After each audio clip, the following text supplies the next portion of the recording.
لگور آخفتنهن میجو ناسان بری 7000 سالان گروپ زاگروس کج سومریو لولیو گوتیو سپارتاهیو میتانی پیکات بون لکلا اکر حکمدار بویناو بری 3500 سالان دولتا میتانیا کردی دامزراندیه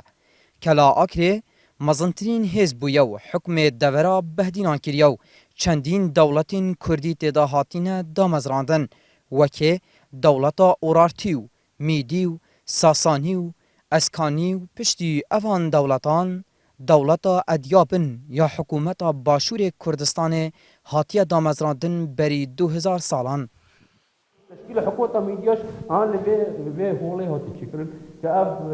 جا بجن یانزو لغت آبستی میدی یانزو یعنی میر حاکم و اب کرسید بجن یانزو نور مستشار میری وهر افرد او افد كرسي بيجني جونزو باروزان يعني التنظيم الاداري او الماليه وافد كرسي ديكا بيجني في بازان افراس برس يعني الاداره او هيئه العقاب او كرسي ديماي كي بيجني سات باني امر فاصل پشتی اوان دولتان هر لگوری جدر و آخفتنین میجو نویسان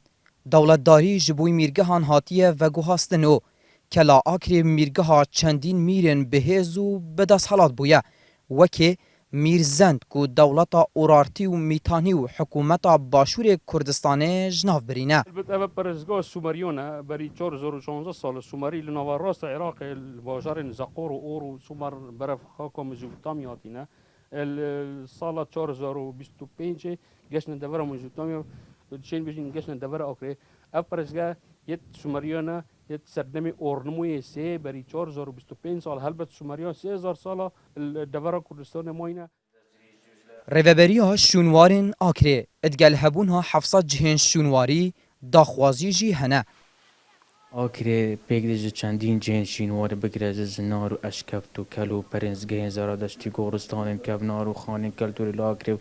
گرکن شینواری لاکره و مزگفتین شینواری لاکره و گلک جین شینواری کد بخوفه دگریتن که شینوار ارکل سر مهمیان بپارزین و ناسناما مهمیان و تیتا نیاسین بسامانه کنشتیمانی چندین جهندن ین گرنگو بناو دنگ ل آکردا هنه وکه کلا شوش شکفتا گنده گنتک و کلا کون ل کلا آکرین نهیلید ام جدیر کوین جبر کو موزخانه و دایکا شونوارانه ل کردستانه و چند بهت و کلین شارستانی و میجوین کونارتر جه درد کون وکه ملت تشار کو 805 سالان بری زاین الویره داجیانه گهدار زباری NRT قضايا آکره